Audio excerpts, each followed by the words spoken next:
All right, welcome to an episode of Crestview Leads, where I, Tim Bolduc, city manager for the city of Crestview, get to sit down and chat with people who have had influence in my life in the area of leadership. And today, I'm very excited to sit down with a good friend of mine. I think I say I'm very excited every time because I always am. But today is a special day because I've got a good friend of mine who took a 2-hour drive just to be on the Crestview Leads podcast. So if you'll help me welcome NanDrycka King Albert. Welcome. Good morning. Thank you for having me. Did you have a good drive over? I did. I love driving, and I get to leave things on the highway. That's it. I usually do. With me, it's either, a little bit of like maybe some prayer time, some worship music, or books. Exactly. So I'm either trying to clean myself up or make myself better. Is usually what I'm doing when I drive. So that's so cool. Well, listen, I appreciate you coming over here. Before we get started, though, tell us a little bit about yourself. So. Okay. What you do professionally, and then you're also an elected official. So talk a little bit about that, where you're from, those kind of things. Awesome. So I am a psychotherapist by trade and passion, and I am actually serving my second term. Nice. I'm a business owner, and I've owned my own business since 2012. Okay. And it has been rewarding professionally and personally. It allowed me to be a full-time mom, Right.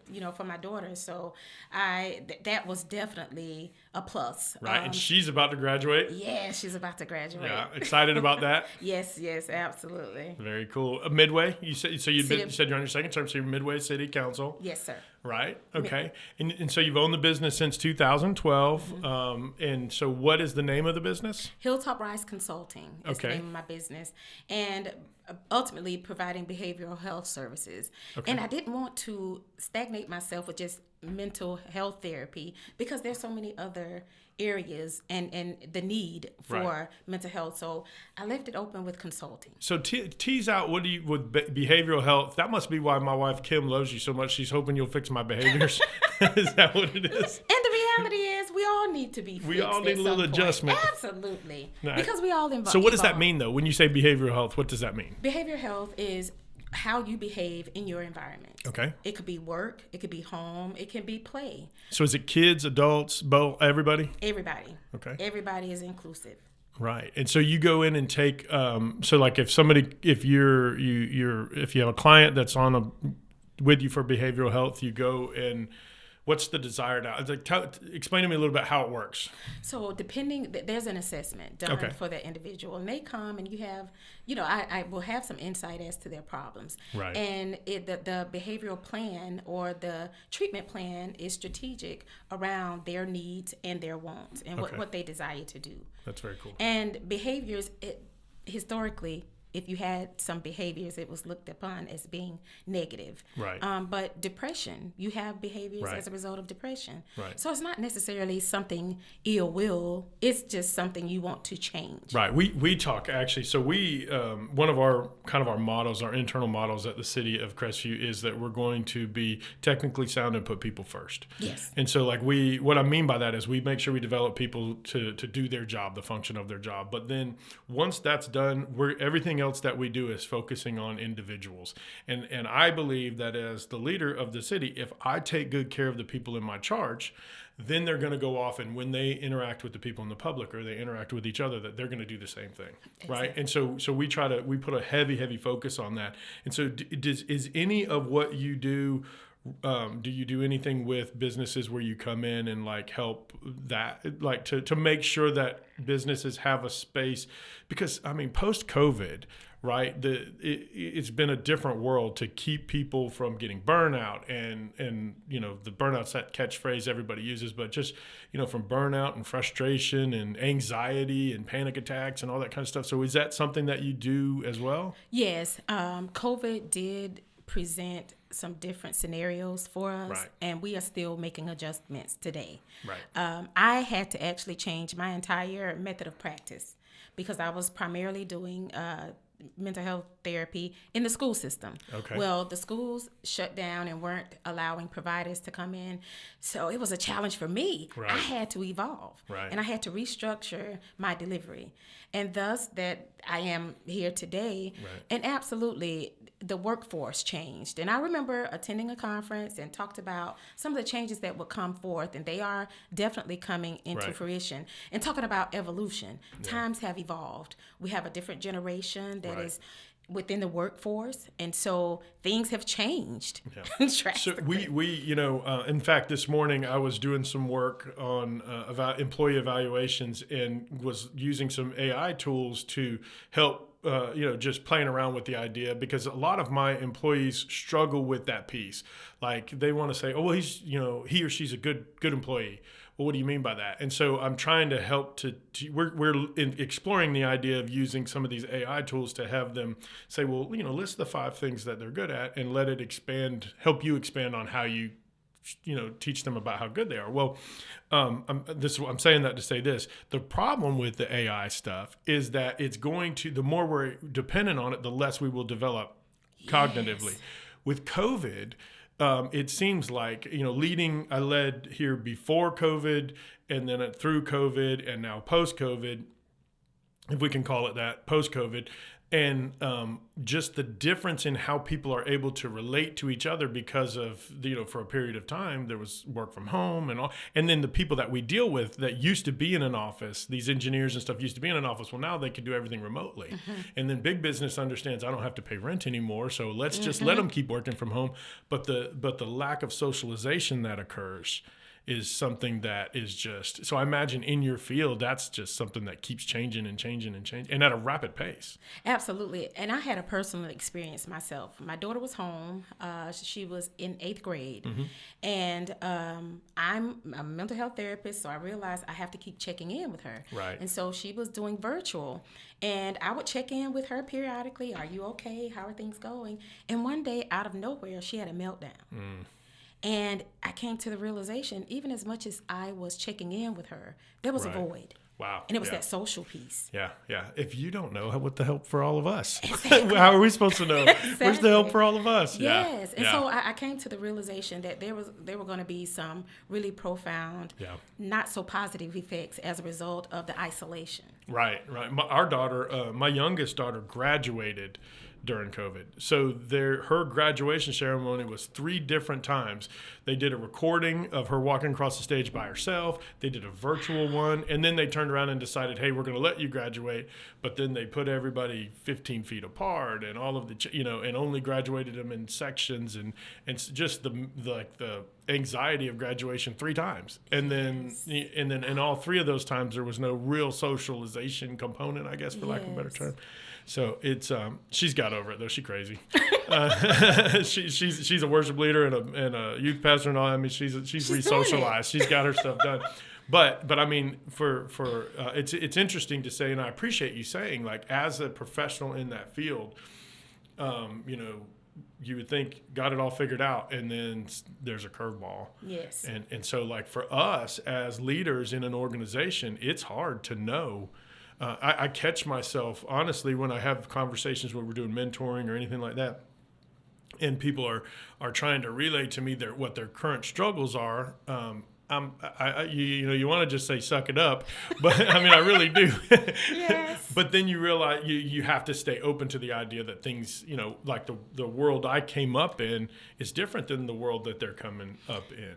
And so what I encourage people to do, because evolution is real. Right. Evolution, I share the same sentiments. Suck it up. But now we're having to find the median ground. Right. Because suck it up is a part of the equation, but then there's also another component where we have to meet them where they are. Right. And what does that look like? And I still don't think we figured that part out. Right.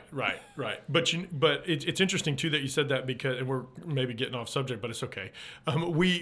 For me, when I go into these, because part of what we'll do here is we'll help some of the businesses in town as they do business assessments and stuff. And as we're talking to them, everybody loves to say, oh, you can't hire anybody. Nobody wants to work right now and all that.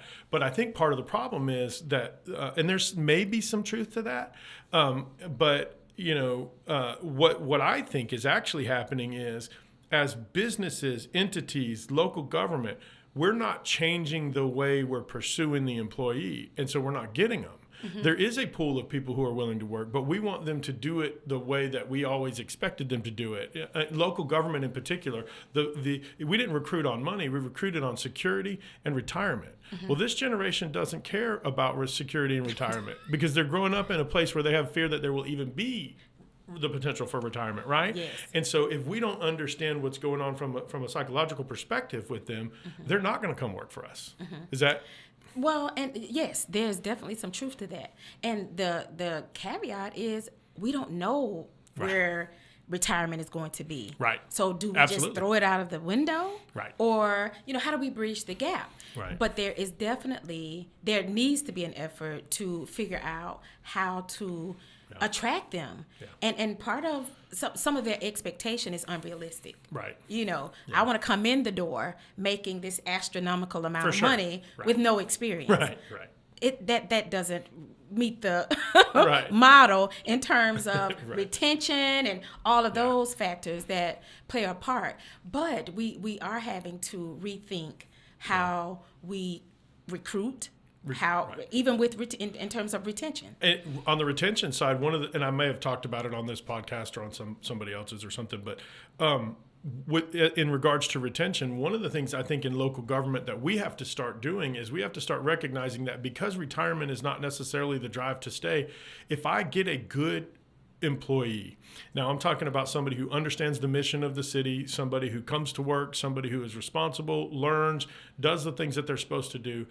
I need to understand that if they're growing up in an environment now where we do something new every couple of years, then I either are going to have to take them in with an open hand, let them come in and let them leave, or I'm going to, as they come in and work for me, I'm going to have to figure out, well, maybe I can keep them, but have them at a different role here.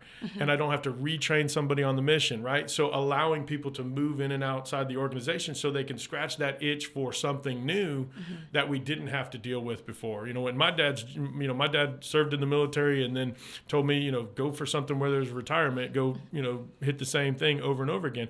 Well, that's not the way things are anymore. I think we have to take a perspective, and I think this works in the corporate world too. We either have to be okay with the fact that they're going to leave, or we got to create an environment where they can get something new every so often to keep them engaged in the space that they're in. Absolutely. And part of that is inclusive of allowing them to express themselves. Right. Mentally, holistically, right. What is happening, taking an interest in them. Right. And I think that's part of what they are requiring. Right. And it's because there hasn't been that level of interest in them holistically as a person. Right. And when you think about the gap with COVID and what has happened, things are just different. Right. Things are different. You had the baby boomers who went out on retirement, right. And so there's not even a trend to follow. So now it's reinventing the wheel. Yeah, I couldn't agree more, which kind of brings me to one of the topics I definitely wanted to chat with you about, which is like law enforcement, mental health, law enforcement. I know that's something you're passionate about here. And so in that same vein, one of the things that we've noticed, and I had a gentleman by the name of Colonel Grandy, who was the commander of the 919th, which is Special Operations Warfare, came on here with me, and we talked about how the things that they do to keep mental health at the forefront of that group. But one of the things we talked about is, when in the military it works this way, well, in law enforcement it works this way too. So in law enforcement and the fire department, police and fire, you typically are not trying to hire somebody. If you're looking for a ranked position, a sergeant, a major, lieutenant, deputy chief, that kind of stuff, you don't go outside to find those typically. Those people work through the organization and they promote from within. And so what that means is in a lot of these law enforcement agencies, we have high-ranking people that have been in the organization for 20 years. Well, 20 years ago, the way you would look at somebody who, right, wrong, or probably wrong, or otherwise, that said they needed a break or had some mental breakdown issues, would be ultra critical. And so they grew up in this environment where you just tucked it all in and you never dealt with it. And honestly, I think that across the country, we've seen some spillover from that idea of we're not going to address what's going on in here until it just blows up and comes out. We have to recondition the command staffs of all of these types of operations to accept the fact that we need to allow people, we can't tell people we care about them and not let them talk. And so I know that you're doing some work in the area of, law enforcement and mental health. Tell us about that. And am I, is it like the guy's off the map, or am I in close, or what do you think? Tim, you are absolutely right. It's a trickle-down effect, and as you stated, from the command staff. And yes, doing work with a local law enforcement agency, I'm seeing a shift in the continuum. Right. And so historically, any sign of weakness was not receptive. Right, which they pursue to be weakness, which is so interesting because honestly, sometimes transparency is much more about strength, how strong I am and who I am. And when looking at it from that perspective, if we weren't meant to express ourselves, why do we have emotions? Right. Why do we have feelings? You know, and it's because we are human, and we should be allowed the opportunity to express ourselves. So good. And so now that is part of what has to be understood. There different things are being said in terms of weaknesses and strengths. Right. It was a perception of weakness, and it's not. It's not and when I use the term, and I'm seeing myself use it more frequently, evolution. Yeah. We evolve as people. We evolve as a government agency. Yeah. And so now we have to restructure our thought processes and our delivery in terms of how we perceive these entities and how they're coming in, because now coming into the workforce are the younger generation. Right. And one thing they're going to do is express themselves. That's right. I mean, they've grown up in a place where everybody cares what they had for breakfast. Yes. Right? And they're posting it. Right, because they post about it, right? There's 67 meal pictures, So absolutely. I'm pretty passionate about this topic too, because when I came to the city, I came in right after two very tumultuous administrations on the police side. So there was one of them went to prison, and then the one behind it was terminated in a somewhat of an ugly scenario. Nothing necessarily illegally, but left here in an ugly scenario as well. And so I'm coming in at the tail end of that, and in the recruitment process, I was adamant that I was going to recruit a chief that could do a couple of things. And he just met 5 years this week, and so we're super proud of him, Chief McCosker. But when I interviewed him, or all of them, I wanted to hire a chief that could demonstrate that you could have a home life, where you could have, if you chose to be married, that you could be married, stay married, that you could be a father or be a mother, that you could raise your children, raise your grandchildren with love, and keep that together. And then you could go to work and be the sheepdog that we all need you to be, that is kind and loving and caring until it's time not to be, and then can do what needs to be done. And I'm blessed in the fact that we got one, and Chief McCosker has really kind of shifted that perspective over here. But you got to have him willing to do that, because if he's not, and he's 25 years in law enforcement, so he didn't come up in that. He had to learn it along the way, that it's okay to talk about those things, and that these programs that we have available, EAP and that kind of stuff, provides the appropriate outlet. But it's such a challenge. So I'm passionate about it. Absolutely. And I have to say, part of the shift has to come with the onboarding process. Right. Even the training. Right. And being expressive, allowing them to know that that opportunity is there, including the mental health component as part of your onboarding process can make all of the difference. Right. So that means a change in the training process. Right. In the hiring. Yes. We were, law enforcement in general, is denying people for the placement of a tattoo and accepting people that they don't know whether they're going to pass the stress and anxiety component of the mental assessment that occurs beforehand. We shifted that mindset. But if you think about that, right? So we're in an expressive society now that didn't exist 20 years ago. But because and again, I don't deal with that here. I've got a great organization. My guys are good here. Awesome. But I see it. And so when people, I had this conversation that I was talking earlier about, where people say nobody wants to work, we can't hire cops. We get tremendous amount of applications for law enforcement. We stay very close to full. We're not full for several different reasons. Sometimes I want them to go. Sometimes it's, they choose to go and move on to the next big thing, and that's fine. But we stay very close to full, where a lot of the people around the state, I know, struggle with that. But I think some of that is because it takes you 25 years to become a chief. And so you're hiring a completely different group than what you came up in. And the rate of change is so much faster from 2019 till now. The expectation for what is it has changed so much versus the 20 years leading up to it. They have to be open to it. And I think a part of what's happened, there have been some serious challenges when it comes to law enforcement over the last 4 or 5 years. And so that has played a major role, even when it comes to mental health. Right. That's played a major role in people's perspective.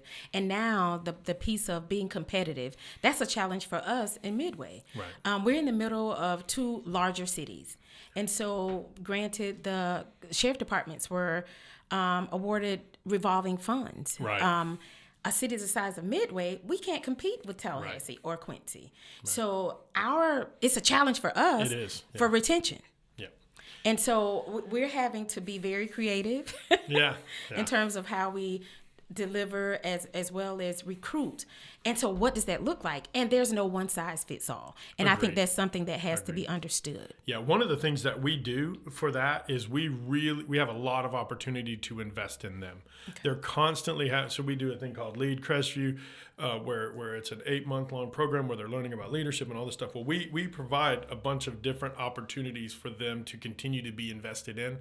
And so it creates that sense of place and ownership and who we are and what we're becoming, and the designing of the cars and all that stuff happens at a grassroots level. And so they are having their fingerprint on how the world sees us. Okay. And so we've been able to kind of, because we can't compete either. When if I've got 50 or so positions, and the sheriff's department has I want to say 350 or 400 positions, and their budget is obviously a lot more than mine. Yes. We don't compete dollar for dollar.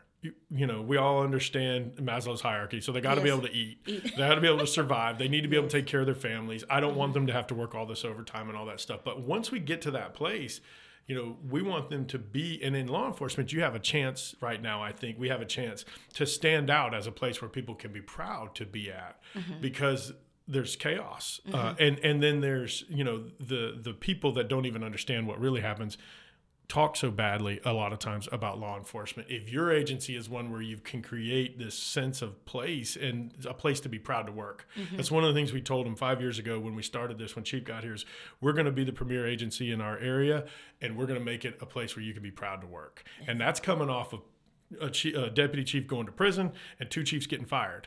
And so we were telling them, give us a little bit of trust, we'll earn the rest, and we're going to create a place where you want to work. And right now, we don't, we're not full, and I don't have as many as I want to have. But when I look at what we were able to hire versus what we're competing with, and the fact that we let some go and others hire them, when we let them come through the process and not get picked up, and then I see them, in a uniform somewhere else, or hear about them maybe somewhere in another place.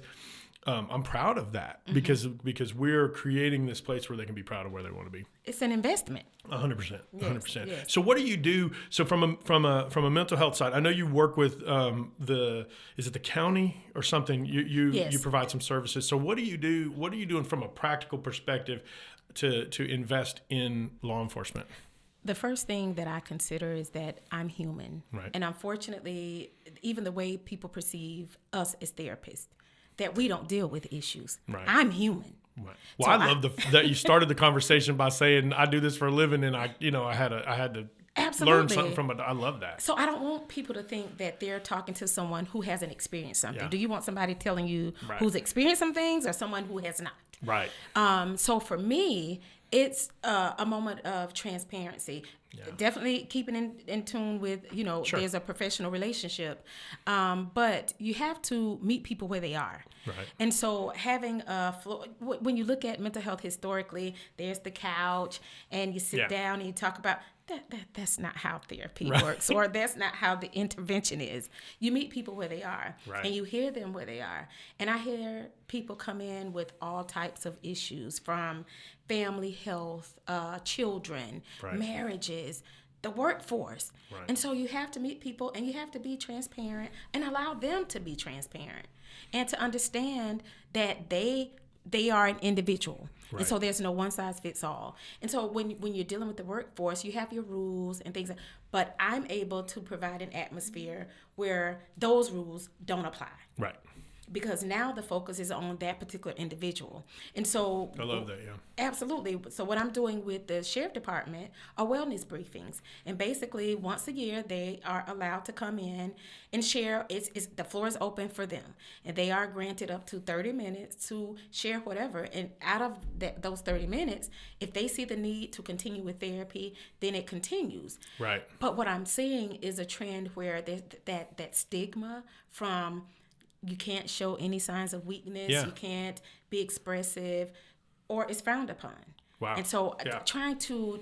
So how's the participation? Do you get good participation? Absolutely. It's all of the department comes in, and it's based on their, when they were hired. Right. Initially, when it started out, everybody was seen that year, and then it shifted to the year that the month that you were hired. Right. So you get like an annual check-in. Boom, boom, boom. Absolutely. Right. And so then they've begun to build relationships with you, because one of the things Colonel Grandy talked about is in order for the mental health professional to be successful, the person that's talking to them has to trust them, and that takes time.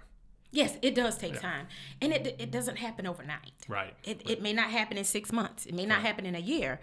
Because the individual has to feel comfortable with you and understand that you are creating a space, and that's part of the challenge. Right. Them understanding that this space, and there's part of the delivery is the only time that I can share what we talk about is if you express to me you're going to harm yourself or someone else. Right. And the wellness briefings were created as a result of an officer committing suicide.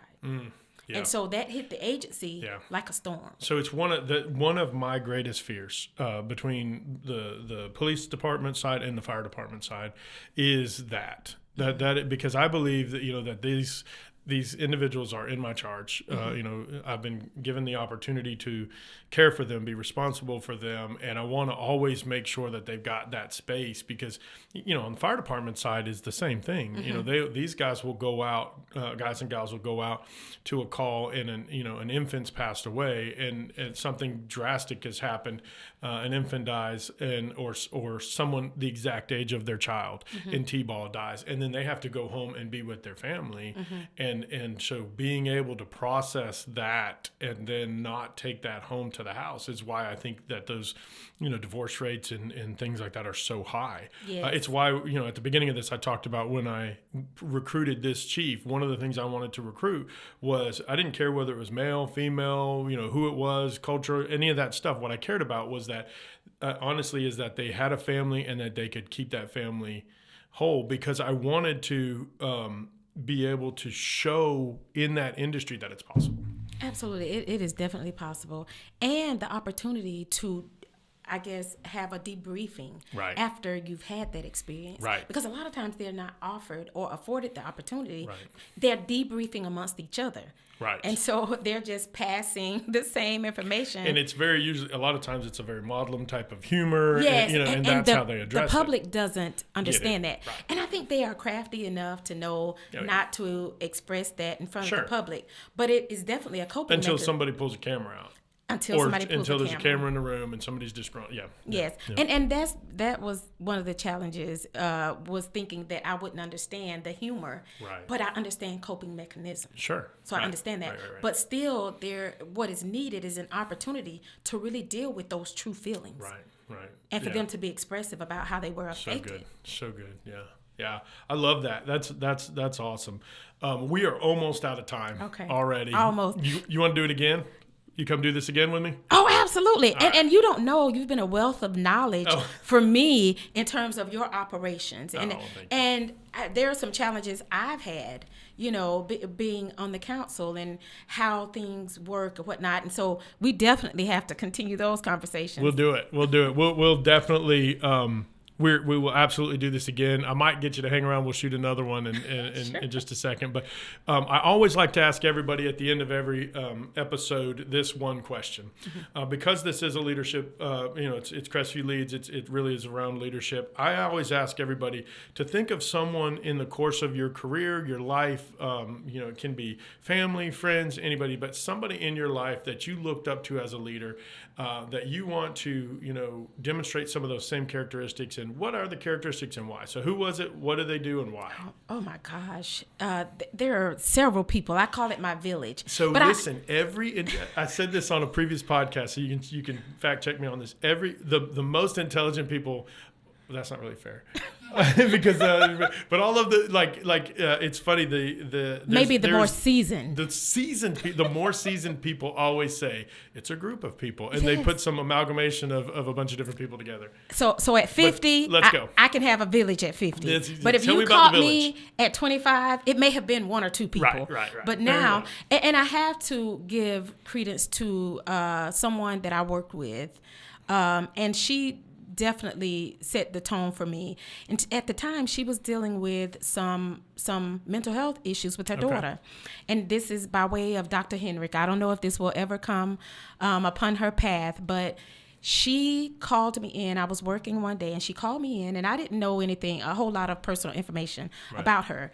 But she was going through something, and she called me into her office, and I'm somewhere around 23, 24. And she called me in and she said, will you please pray for me?